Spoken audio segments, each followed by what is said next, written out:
Welcome to Thoughts on the Market. I'm Adam Jonas. I lead Morgan Stanley's research department's efforts on embodied AI and humanoid robots. And I'm Tim Shao, Greater China Auto Analyst. Today, how the global auto industry is evolving from horsepower to brainpower with the help of AI. It's Thursday, August 21st at 9 a.m. in New York. And 9 p.m. in Hong Kong. From Detroit to Stuttgart to Shanghai, automakers are making big investments in AI. In fact, AI is the engine behind what we think will be a $200 billion self-driving vehicle market by 2030. Tim, you believe that nearly 30% of vehicles sold globally by 2030 will be equipped with Level 2 plus smart driving features that can control steering, acceleration, braking, and even some hands-off driving. We expect China to account for 60% of these vehicles by 2030. What's driving this rapid adoption in China, and how does it compare to the rest of the world? China has the largest EV market globally, and the country's EV sales are not only making up over 50% of the new car sales locally in China, but also accounting for over 50% of the global EV sales. As a result, the market is experiencing intense competition, and the car makers are keen to differentiate with the technological innovation, to which smart driving serves as the most effective means. This, together with the AI breakthrough, enables China to aggressively roll out Level 2 plus urban navigation on autopilot. In the meantime, Chinese government support and cost-competitive supply chain also help. So we are looking for China's adoption of Level 2 plus smart driving on passenger vehicle to reach 25% by end of this year and the 60% by 2030 versus 6% and the 17% for the rest of the world during the same period. How is China balancing an aggressive rollout with safety and compliance, especially as it moves towards even greater vehicle automation going forward? Right, that's a great and relevant question. Because over the years, China has made significant strides in developing a comprehensive regulatory framework for autonomous vehicles. For example, China was already implementing its strategies for innovation and the development of autonomous vehicles in 2022, and had approved several auto OEM to roll out Level 3 pilot programs in 2023. Although China has been implementing stricter requirements since early this year, for example, banning the terms like autonomous driving in advertisement and requiring stricter testing, we still believe more detailed industry standard and regulatory measure would facilitate the development and adoption of Level 2 plus smart driving. And this is important to prevent the bad money from driving out goods. One way people might encounter this technology is through robotaxis. Robotaxis are gaining traction in China's major cities, as you've been reporting. What's the outlook for Level 4 adoption, and how would this reshape urban mobility? The size of Level 4 plus or robotaxi fleet stays small at the moment in China, with less than 1% penetration rate, but we've started seeing accelerating rollout of robotaxi operation in major cities since early this year. So by 2030, we're looking for Level 4 plus robotaxis to account for 8% of China's total taxi and ride-sharing fleet size by 2030. So this adoption is facilitated by robust regulatory frameworks, including designated tester zones and the clear safety guidance. We believe the proliferation of a Level 4 robotaxi will eventually reshape the urban mobility by meaningfully reducing transportation costs, alleviating traffic congestion through optimized routing, and potentially reducing accident. So Adam, that's the outlook for China, but looking at the global trends beyond China, what are the biggest global revenue opportunities in your view? Is it going to be hardware, software, or something else? We are entering a new scientific era where the AI world, the software world, is coming into far greater mental contact and physical contact with the hardware world and the physical world of manufacturing.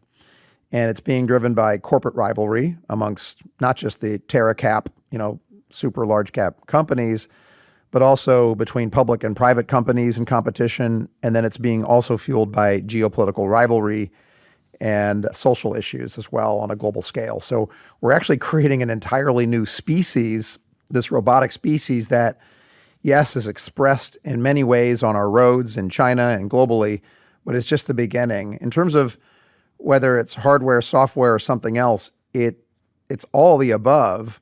What we've done with across 40 sectors at Morgan Stanley is to divide the robot, whether it flies, drives, walks, crawls, whatever. We divide it into the brain and the body. And the brain can be divided into sensors and memory and compute and foundational models and simulation. The body can be broken up into actuators, the kind of motor neuron capability, the connective tissue, the batteries. And then there's integrators that kind of do it all. The hardware, the software, the integration, the training, the data, the compute, the energy, the infrastructure.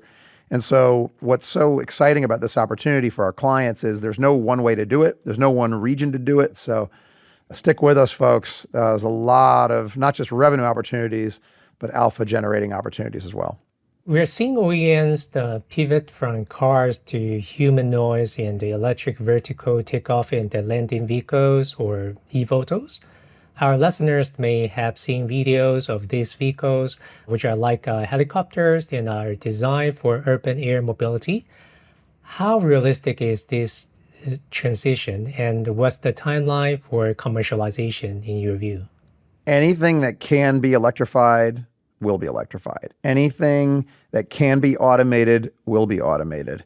And the advancement of the state of the art in robotaxis and level 2, level 3, level 4 plus autonomy is directly transferable to aviation. There's obviously different regulatory and safety aspects of aviation, the air traffic control and the FAA and the equivalent regulatory bodies in Europe and in China that we will have to navigate, pun intended, but we will get there. We will get there ultimately because taking these technologies of automation and electronic and software-defined technology into the low-altitude economy will be a superior experience and a vastly cheaper experience point-to-point on a per-person, per-passenger, per-ton, per-mile basis. So the Wright brothers can finally get excited that their invention from 1903, quite a long time ago, can finally really change how humans live and move around the surface of the earth, even beyond a few tens of thousands of commercial and private aircraft that exist today. The other key questions or key focus for investors is about the business model. So until now, the auto industry has centered on the car ownership model. But with this new technology, we've been hearing a new model, as you might just mentioned, the shared mobility and the autonomous driving fleet. Experts say it could be a major disruptor in this sector. So what's your take on how this will evolve in developed and emerging markets? Well, we think when you take autonomous and shared and electric mobility all the way, that transportation starts to resemble a utility like electricity or water or telecom, where the incremental mile traveled is maybe not quite free, but very, very, very low cost. Maybe only the marginal cost of the mile traveled may only just be the energy required to deliver that mile, whether it's a renewable or non-renewable energy source.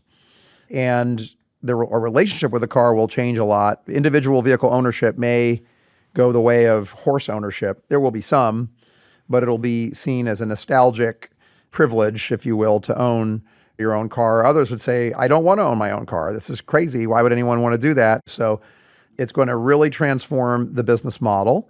It will, I think, change the structure of the industry in terms of the number of participants and what they do.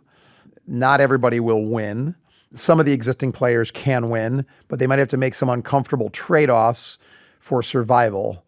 And for others, the car, let's say, terrestrial vehicle modality may just be a small part of a broader robotics and physical embodiment of AI that they're propagating, where auto will just be a really, really just one tendril of many, many dozens of different tendrils. So again, it's beginning now. This process will take decades to play out, but investors with even a 2 to 3 or 3 to 5 year view can take steps today to adjust their portfolios and position themselves. The other key focuses of the investor or the market would definitely be the geopolitical dynamics.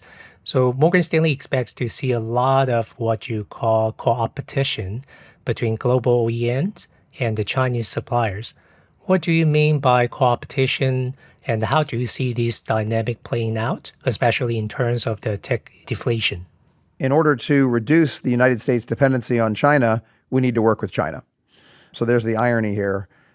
Look, in my former life of being an auto analyst, every auto CEO I speak to does not believe that tariffs will limit Chinese involvement in the global auto industry, including onshore in the United States. Many are actively seeking to work with the Chinese through various structures to give them an on-ramp to move onshore to produce their, in many cases, superior products, but in U.S. factories on U.S. shores with American workers. That might lead to some, again, trade-offs. But our view within Morgan Stanley and working with you is we do think that there are on-ramps for Chinese hardware, Chinese know-how, and Chinese electrical vehicle architecture. But while still being sensitive to the dual-purpose AI sensitivities around software and the AI networks that, for national security reasons, nations want to have more control over. And I actually am hopeful and seeing some signs already that that's going to happen and play out over the next 6 to 12 months. So it's clear that the road ahead isn't just smarter, it's faster, more connected, and increasingly autonomous. That's correct, Tim. I could not agree more. Thanks for joining me on the show today. Thanks, Adam. Always a pleasure. And to our listeners, thanks for listening. Until next time, stay human and keep driving forward. If you enjoy Thoughts on the Market, please leave us a review wherever you listen and share the podcast with a friend or colleague today. The preceding content is informational only and based on information available when created. It is not an offer or solicitation, nor is it tax or legal advice. It does not consider your financial circumstances and objectives and may not be suitable for you.